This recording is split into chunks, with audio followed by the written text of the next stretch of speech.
Au chapitre précédent, on a étudié le transfert d'énergie qu'on appelait le travail, mais sans définir ce que c'était que l'énergie. On utilisait déjà ce terme-là dans la Grèce antique, mais on a une définition satisfaisante seulement depuis le 18e siècle. C'est donc dire là, que c'est un concept qui est assez récent en sciences.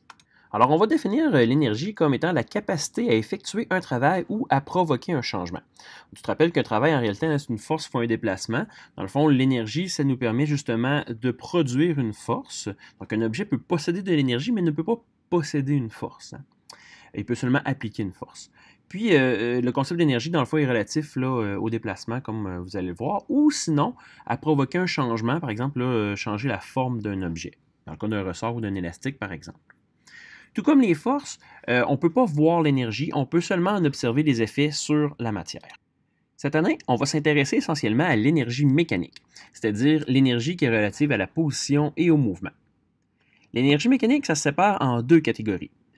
Il y a l'énergie relative à la vitesse, qu'on appelle l'énergie cinétique. On en a déjà parlé en chimie.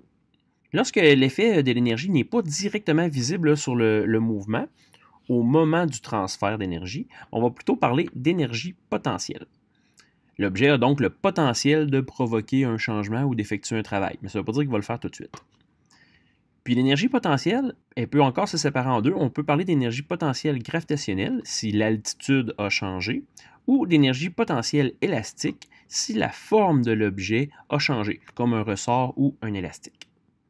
Alors dans les prochaines vidéos, ce qu'on va faire, on va justement s'intéresser à chacun des types de forces, une à une, puis au final, on va toutes mettre ces énergies-là ensemble pour parler de la loi de conservation de l'énergie mécanique. Puis on va voir en quoi ça peut être avantageux d'utiliser le concept d'énergie au lieu des forces pour résoudre des problèmes de mécanique.